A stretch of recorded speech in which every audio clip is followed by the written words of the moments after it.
I'd like to start with each one of you. Just tell me, because you see, we are all immigrants. Anybody here that was born here? No. All immigrants, right? So I'd like to just take a minute, a moment, and just talk about when you landed, from the time you were born till you landed in the U.S. Tariq, why don't you take the podium on that first? Assalamu alaikum, and thank you so much. And I'd like to congratulate the whole group of Open Chicago and you Harris. What an amazing conference it is. This is really very grateful to be here. Thank you so much. My name is Tariq Khan, and I was born in Karachi, Pakistan. I spent first 19 years of my life there, and just came to New York without any direction and not much money. And since then, I've been Ron? Hi everybody, thanks for having me here. Very, very inspired by the talks, and thank you all for being here. My name is Ron Elias. I'm the managing director at Aeon.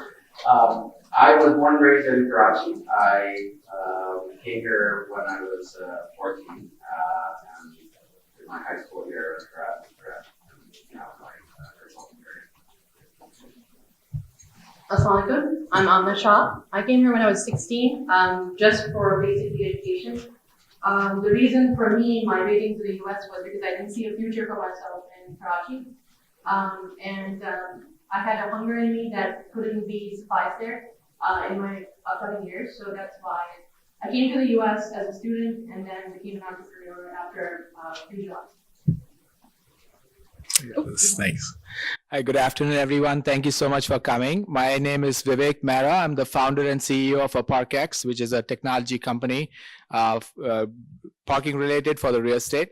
I was born and brought up in Bombay, and I came when I was 21 for my master's and started my journey here in Chicago in 1997, first taking up jobs at Fortune 500 companies, and then got my first break at a startup when I was 26, had a successful exit, then went to Northern Trust. Then my second company was a print technology company, and we had a successful exit, and this is my third venture. Thank you. Thanks. So we'll totally discriminate since you're in India. Yeah, of course. The audience will agree. Yeah, it's like you were talking for a while and understanding that. One of the things I understood from you is that you've been in many verticals. So usually entrepreneurs focus on a particular industry and verticals, but you've gone in different industries also together. How did you do that? Being a serial entrepreneur and all, right? The simple answer is I was also hungry and I was just looking for a job. And wherever my job took me, I went. On a serious note, so, I consider myself a very logical person and a problem solver. So my foundation was technology, and I felt that regardless of the vertical, whether it is manufacturing, which is where I started, or healthcare, or finance, or print, and now real estate, I felt that if there's a problem and you're a logical person, you can apply that logic to solve the problem, and that's been my foundation. That's how I landed up in these different verticals. It wasn't planned. So, Malik, you challenged something that in the early 80s with MetLife and now with your own company, you broke the glass ceiling, which is very difficult to do. Today, by the way, and I'm in Silicon Valley, it's very easy to break the glass ceiling. You're South Asian, but it wasn't true in the 80s. It wasn't true in the 90s that you could knock off a white guy and take the CEO position or something. You did that in MetLife, but then you transformed into your own business. Was that challenging? And tell me what the hurdles were. And tell me a little bit about your glass ceiling also. What made you get there? Well, I was in corporate and I spent my early part in corporate America. And those of you who work for companies, and I was talking to Stan earlier, that they do a pretty good job in attracting you. And corporate America has been very good to many of us. The entrepreneur is a different model. Once you're in a company, somebody asked me, I was speaking at a conference, what is the difference between someone who works for it in corporate and an entrepreneur? I said, when you work for a corporation, your salary is guaranteed, your job is not guaranteed. Mm-hmm. When you're an entrepreneur, your job is guaranteed, your salary is not guaranteed. So it depends on what's more important for you. So I've been blessed that I had a very good corporate career, But there was an itch that was coming to me. So I was in my 40s when I started my own company. And the challenge is that sometimes we really become too scared of things, so risk taking. And we come from a generation, I see it say that Asian parents want their kids to be successful. American parents want their kids to be happy. So what's the difference? A long discussion and we want to try to that. But I think I was trained to be successful, but I lost happiness in that. And I am definitely not doing that to my kids. And I realized the happiness is not working for a company. And somebody asked me, you're working for this big company, 7th largest company in the world, and you have a great job, but what's your equity in business? And that really pushed me. Sometimes it happens that things happen accidentally. So entrepreneur, I think Hansab said it very nicely, that everyone thinks entrepreneur, you have to be in tech. I'm not in tech world, but I had some uniqueness, and I found that uniqueness.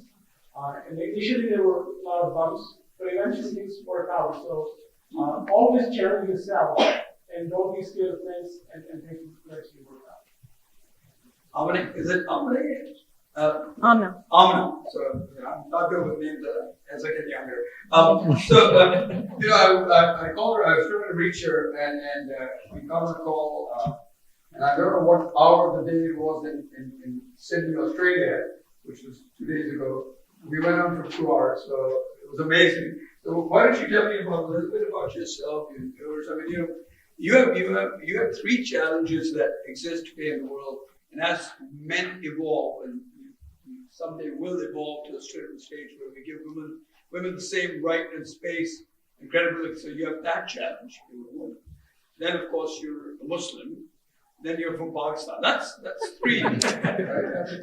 So tell me about it. So coming from Karachi, Pakistan, my father's side is Sindhi, and my mother's side is a migrant. They're migrants from India.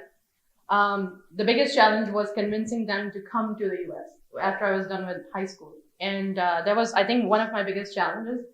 And I told them, I marketed to them, I'm the best salesperson, so I can sell dirt to a person who needs dirt, right? So I marketed to them, they don't have to give me anything. They just ship me overseas. I even got myself into a few schools here, and I overcame every hurdle. And the answer was still no. And so it was convincing them till the last minute, till I flew out, and I said, look, I don't need anything from you. I just need your support. Ship me overseas, and that's all I can do to do. I came to the US. Obviously, when you come to visit, it's different. When you come to actually stay, it's different. So obviously there's a lot of challenges, and being from Pakistan, being a Muslim, being a woman, obviously all of them came into play during every aspect of my life. I started working. I started going to school full time. Didn't ask anybody for a penny.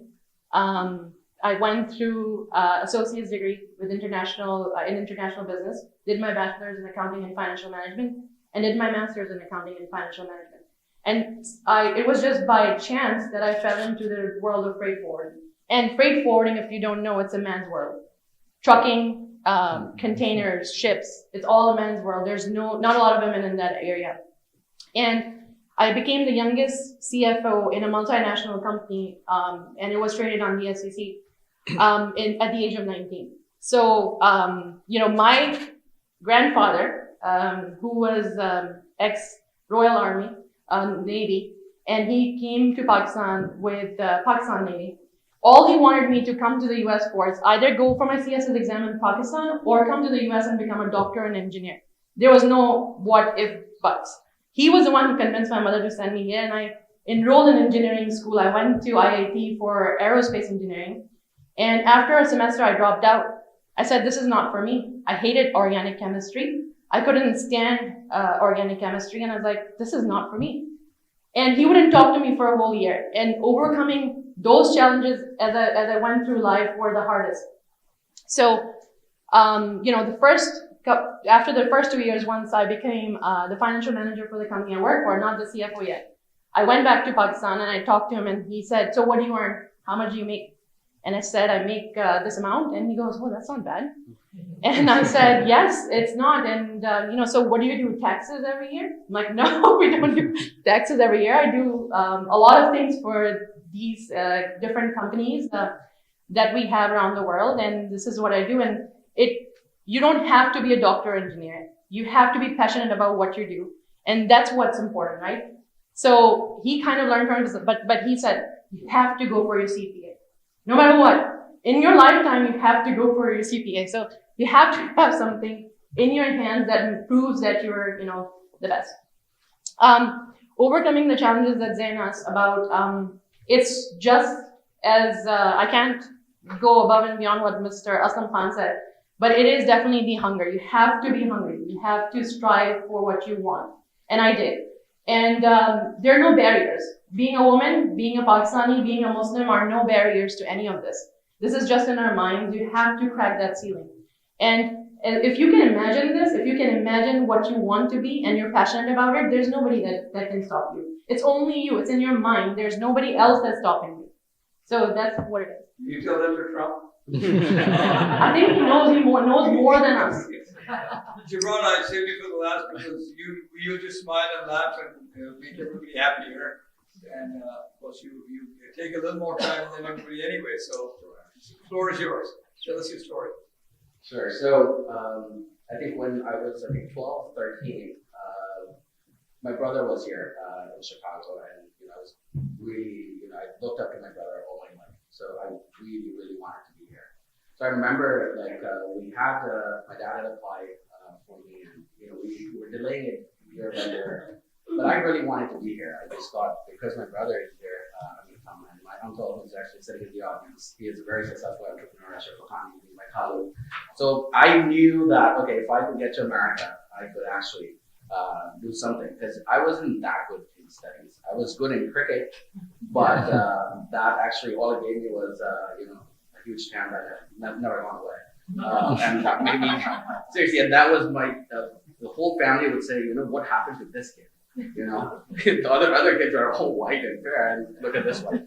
So there's a huge challenge when you're growing up in Pakistan. So that gives a huge dent to your self-esteem. So I was like, okay, well, I can't do anything here. I'm not that good, so I'll go to America. So when I came here, I went to a city high school. We lived very close to Devon, and I went to Saint High School, a very ghetto school in the north side. So very, very challenging environment. I was very upset with myself that, hey, this is what I signed up for. This is what I convinced my mom to do. So it was very depressing. I think first 3, 4, 5, 6 months were very, very challenging. I told my parents, hey, I actually just want to go back. I promise I will study. I will not take again.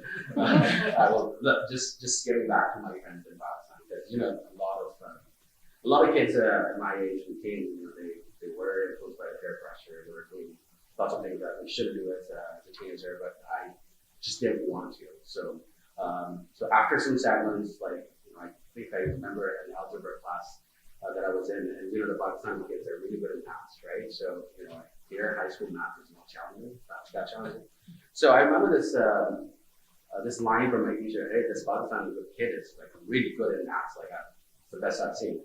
So I remembered that, and I was like, okay, well, that gave me a little bit of purpose, because I started feeling that, hey, I'm kind of representing my country here in a good way, because all the other kids, all they're doing is fighting after school and doing all sorts of taking all sorts of substances and whatnot.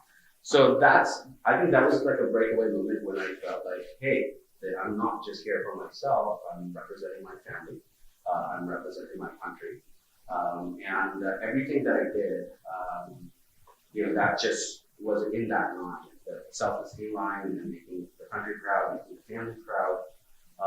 And then I realized that success, breeds more success. I think that's probably a formula that you all are very familiar with. I think one of the things that I convinced myself was when you're sad or when you're down and out, how do you rise from there? So there are two things that are very consistent. So when I would be sad, I would eat a lot of ice cream just to get out of that. And when I was happy, I was still eating a lot of ice cream. So you made it sad. So that happened, but there were two other things. So when I was successful, I knew that I don't want to give that up, because it was very hard for me to get to the level of my sister and my brother, who were family rock star, so I didn't want to give that up. But when I was sad, like, okay, now I'm going to work harder because I want to come out of this zone that I have no other way of getting out of. So when I would be sad, I would actually work even harder. I would actually, I'm an insomniac, so I would just stay up all night and, my brother gave me a computer and I experimented a lot. I made my first website when I was 14 and I did a lot of experiments. Like I would clean up people's viruses from their computers, do fix people's computers, Wi-Fi networks and all that. So I remember that once I was able to get myself out of depression by actually working really hard at night and getting success out of that, then it was just a multiplier effect because when I was happy, I was already working hard. When I was sad, I knew how to get out of that. So I think that's what made a lot of difference. I mean, I was a shy kid growing up because of self-esteem issues that I mentioned. So, but that shyness, I now realize that I was a very observing kid. So I would take a lot of mental notes, and I think I remember being at the first open event in Chicago, and I did tell myself that, hey, this is the panel I want to be in. I think it was 8 years ago. And thankfully, I'm here. Let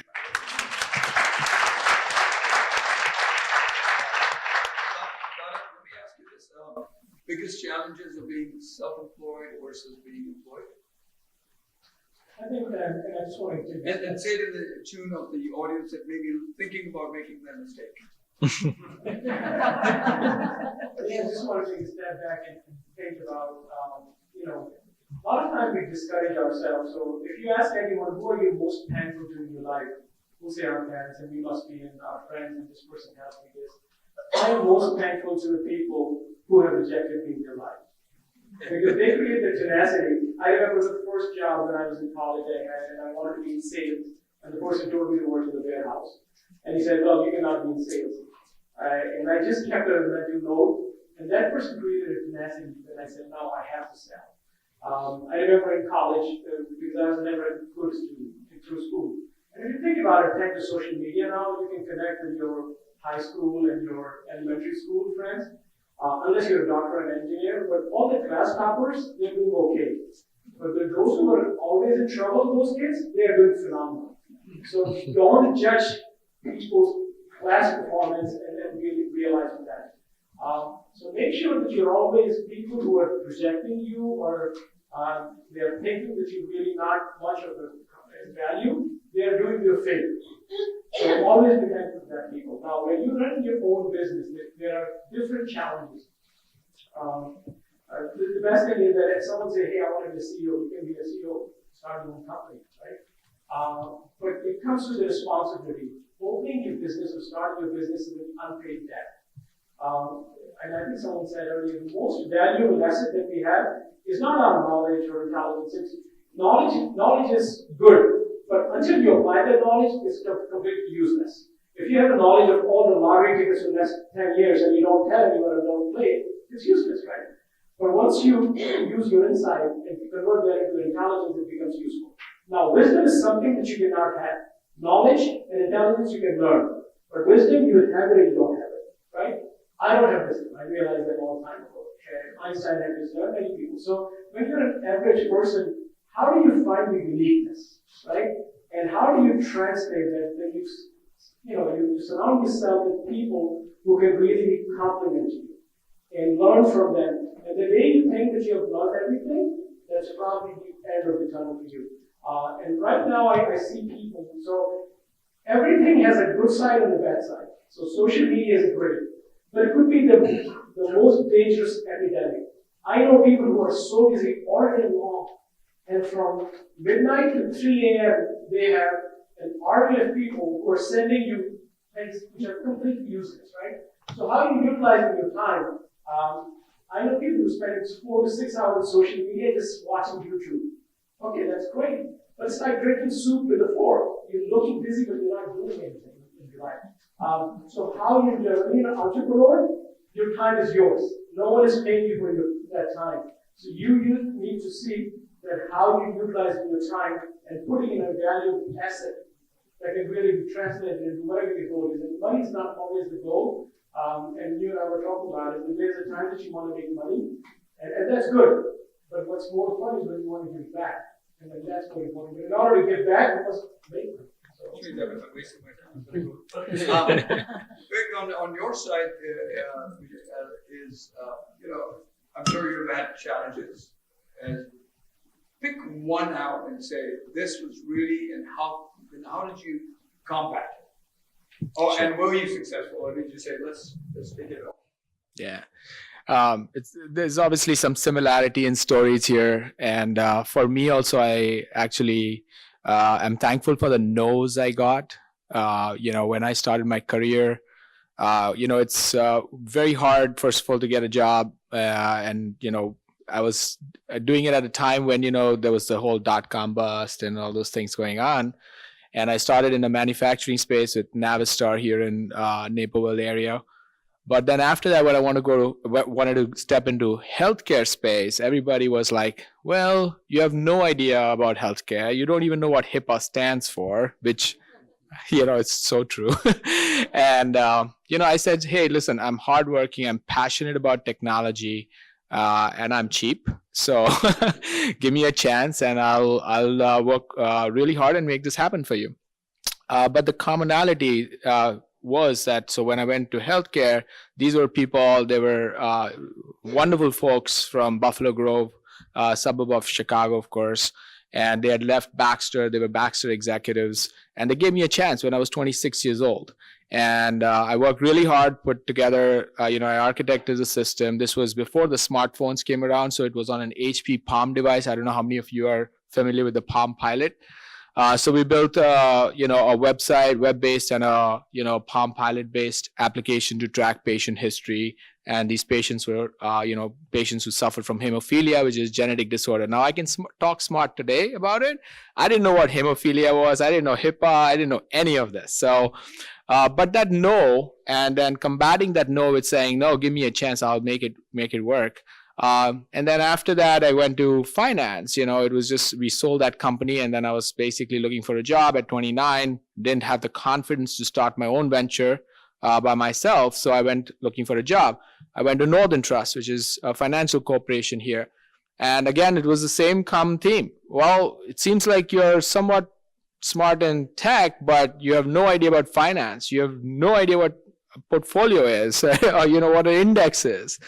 And I was like, yeah, sure, I'm cheap and I'm hardworking and I have about 8 years of tech experience now. So hopefully you'll give me a job. And they did. And I worked really hard. So right from the age of 21, I don't remember taking any days off, no New Year's, no Christmas, once in a while, maybe here and there. And I work 7 days a week, even today. And I'm also an insomniac in some ways, meaning I sleep 4 hours a day. Alarm is at 5. I'm up before that, 4:30 or so. And, I've always combated. I love the no's because so then came Northern Trust, and there was a glass ceiling there, believe me. I may not be from Pakistan. I'm also got a brown skin. And I was the only white person in the elevator for the first 2 years, and they didn't have anybody else. I was the first VP of technology at the age of 29, and it was very interesting. But they loved me. I worked really closely with the portfolio managers. I actually was the person who architected their system, which they're still using. About $45 billion goes to that system every day. Massive funds like Bill and Melinda Gates Foundation is being traded on that platform today. So I was very lucky, but the no's is what basically drove me. And then I got more no's, went into the print industry, co-founded a company. I had more confidence by then. I said, yeah, I can do it. I had some money saved up. And that's when we started the print company. And then finally, this particular company where I'm at now, when I started this one, I got a lot of no's. Bad idea, won't work, why? And what I did was I created I'm very good at taking notes. So I have diaries that if I walk into a meeting, I take notes. And every meeting I took with, whether it was people that I respected and I pitched them my idea, or investors, I walked in and I loved their reasoning behind why this idea would not work. And I took it down and I basically made a list. I still have it from 2014. And I went down that list and said, what can I combat and what's the order of it? And I basically went down that list, and today I have none of those left at this point. And so the no's are really awesome. They really help us, actually they give us a guidance of some sort, and that's what helped me. Great. Ron, so you obviously, so we think about what things, challenges that you think younger people today face in the industry or any industry at all as a startup, just that you face. And be like short and sweet. Sure, absolutely. Time and time. I want to get through a lot of questions. Sure, I think like I've in my professional career, I think what I've noticed is when folks, young professionals, I think they're too focused on their part of the job without realizing what the overall goal of the company is. So in my case, I think what helped was always figuring out like why I'm here, what problem, what business problem I'm trying to solve for the company. And then always think in that breath that, hey, look, my 8-hour day or my 16-hour day, how is it helping, to the mission of the company? So I think when you give purpose to people, and when you give ownership to people, and when you empower the people, that is when magic happens, and that is when people say that, hey, it's not just CEO's mission, it's not just CTO's mission. I'm going to take this upon myself and try to solve it because I feel equal part of that business without having inequity in the front. So I think that's what I would tell people. Just when you get any sort of job or when you have an idea, just start thinking that, hey, how are you contributing? How can you maximize whatever time you're putting in? Work smarter. So in your case, in the transportation industry, there's probably more change coming in it than we've seen in AI or machine learning or technology or semiconductor in the last 20 years. That's happening to the industry today in the transportation, right? There may not be any transportation as we see today in the next 5 or 10 years. Absolutely, right? I mean, energized from here in a little Humboldt kind of craft to San Francisco in 15 or 18 minutes if Elon Musk has the dream. How do you cope up with these changes at the speed that they are coming on to you? So the area that I specialize in is goods transportation. So it's freight transportation. But that's changing too, right? That is changing, absolutely. But it's so archaic. It will be 20 years before it gets to be that automated. Right now, as a finance manager, if you wanted to actually cash your freight, you actually have to send them a copy of the check. They won't even accept a wire transfer because that's how archaic the US finance market is. I was just in Australia last week and one of my business partners asked me, why don't you pay us with a wire transfer? I said, because it costs $65 to give you a wire transfer. I'd rather pay you with PayPal. He's like, it's free here. And I said, okay, but it's $65 for every time I try to pay you. And it's like, he almost fell out of the chair. That's what I'm talking about. So in the US, the finance market and the banks are so archaic that it actually hinders a lot of the automation when it comes to a lot of the other sectors. And one of the sectors is transportation and transportation of goods. So we have unmanned trucks that have been piloted in Chattanooga, Tennessee. That's where I'm living. It's 10 gig of internet speeds, the fastest internet. It's before the 400 gig somebody was saying today. But what they have done is US Express has these unmanned trucks, and everybody is just cautious about it because they don't want unmanned trucks on the road. They don't trust them yet. So transportation, and if you know how many people are truckers out there, that's their livelihood, mom and pop shops. It's going to be at least 20 years before we see any automation in that area. There will still, the world is a small place now. So we have lots of imports and exports, even though given our sanctions that the president's putting in. And he says the economy is great this year because he put those sanctions in this year. Everybody's trying to get in before the sanctions come in January 1st. So that's the trick here. But what I'm trying to say is the world's becoming a smaller place. There will still be goods that are better made somewhere else than the US. So import and export is not irrelevant. It will still be there. It will be there for, I think, generations to come. So I don't think there's, any fear of so much automation in this industry just yet. Like in your industry, of course, you took on diversity, which was not sexy in the 80s at all, right? And nobody talked about diversity. Nobody thought you bring in South Asians and Asians actually. And you took that as a dream and created this mass company on that. Tell us about it. What challenges do you see as we change? The world is becoming flatter, right? Yeah, so one of the biggest challenges, obviously I didn't have a tech background, so I had to do something which was very natural to me. And we live in a country which is the third largest country in the world, US, after India and China. But what's unique about US is that in India and China, everyone's Indian or Chinese. In China, they don't call it Chinese food, they call it food because everybody eats that, right? We are a very diverse country. The 10 largest US cities, white is a minority today. So by 2040, white male would be a minority in this country. Now, the changes that I'm seeing is that if you look at women, multicultural and millennial, that's 74% of the US. So here's an advice for younger and older people. So for younger people, obviously today if you go for an employment, you'll be hired by an older person. So just get the soft skill, try to learn how to shake hands, try to look at people eye to eye. Don't text them everything, just learn that part. For the older generation, sometimes we underestimate the value of our younger generation. Well, they are the smartest generation that we ever had. Every generation thinks about it. So now we complain that our kids spend too much time on this. Our parents were complaining that we spend too much time on TV. TV didn't hurt us. So this thing is not going to hurt us. So have the leap of faith and trust in the younger generation. They are phenomenal. They'll leave this place better than they found it.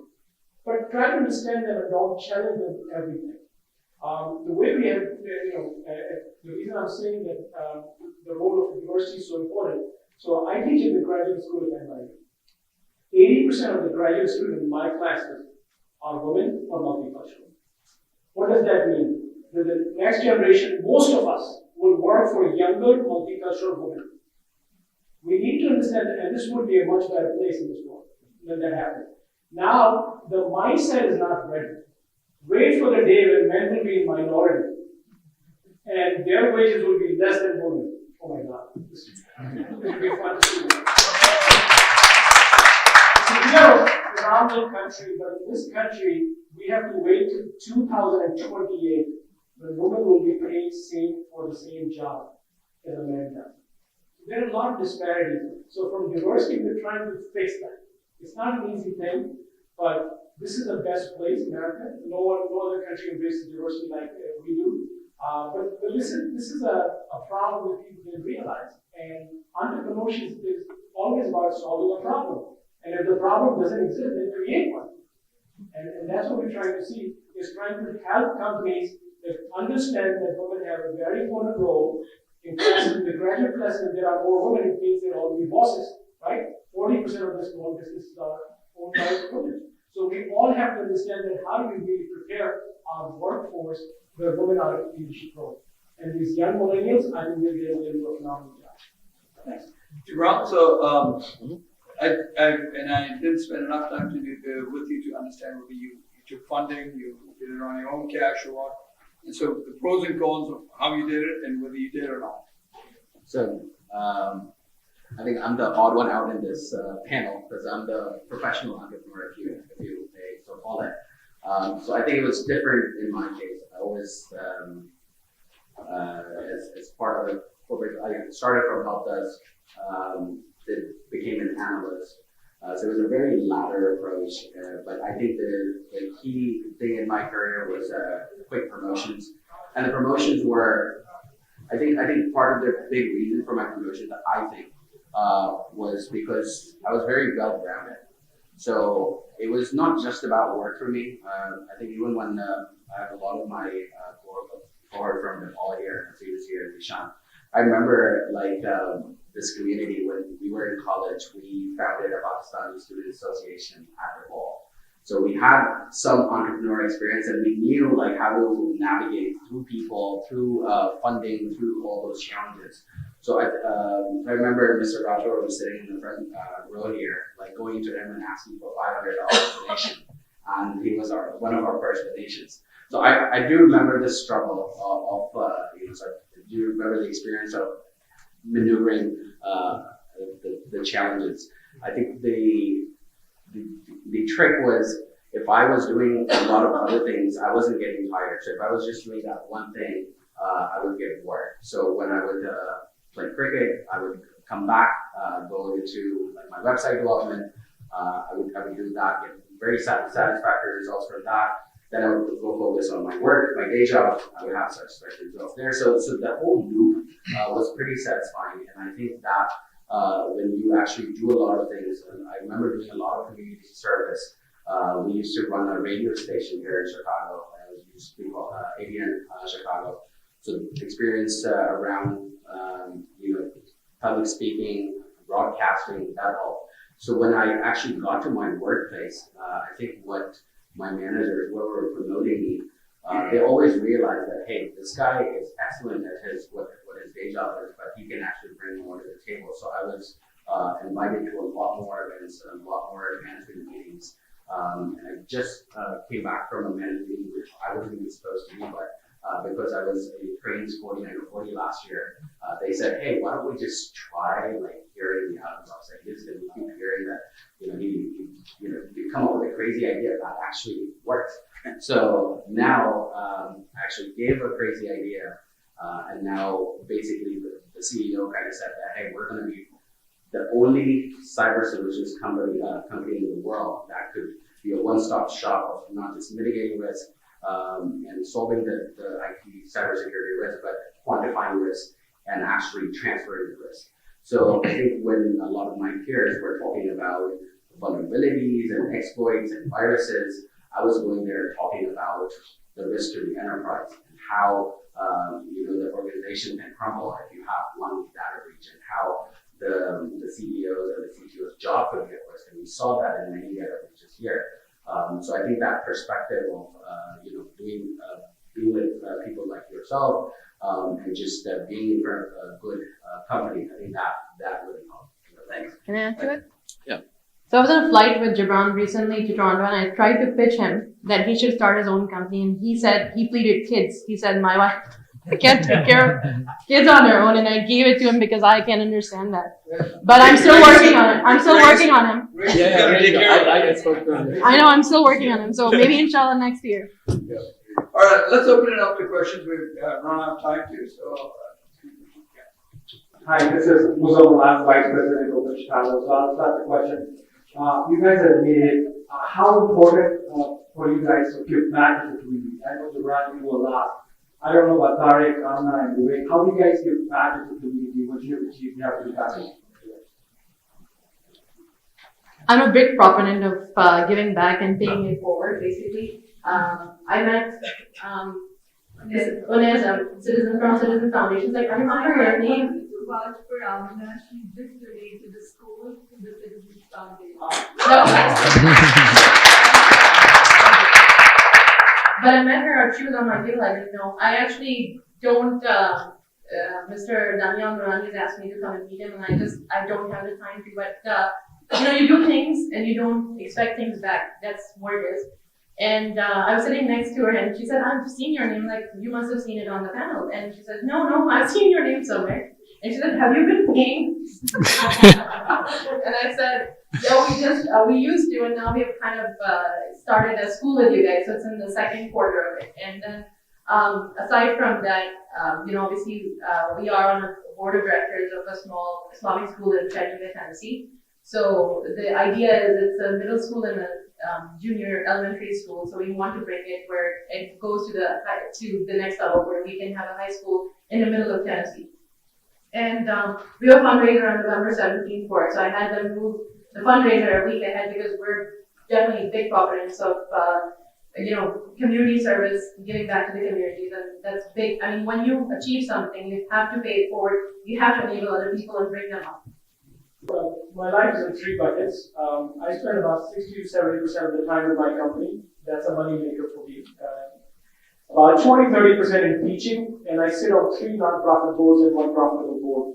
In the next 10 years, my goal is that teaching and nonprofit becomes 90% of my work, and the company becomes 10% of the work. Now, giving is very, very important, and a commitment that I made about 3 years ago through my nonprofits that every year I gave myself a goal to raise money from other activities, at least $1 million a year. And for the last 3 years, we have been doing that. We've been able to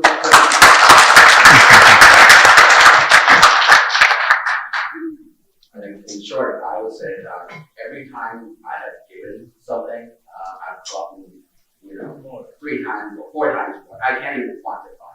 I started teaching at Northwestern about 2 years ago. I designed their first business plan. Since then, it's just helped me understand how much I don't know, because when students ask questions, that's when you know, like, oh my God, I have so many gaps. The other thing, I know Art is part of this organization too. It's an organization for girls' education, as well as Pakistan called Congress Foundation. I have never done fundraising, but I was asked, and I was like, I may not be capable, but I'm going to give it a try anyway. And I will tell you, out of all my promotions, all the success that I've had in my professional career, the day when we actually raised record funds for that Art Foundation, I slept so well. I remember being on this cloud for like a whole month.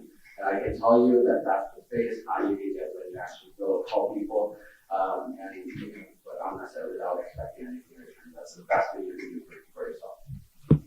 I also believe that I wouldn't have made it this far without somebody helping me out. Generosity, it could be just a simple yes. This is a personal thing, so I'll just share real quick. I lost my sister, my only sibling, and because of that, I've been donating since then to a blind girls charity since then. So that's one of my causes. Thank you. Well, thank you. Inspiration.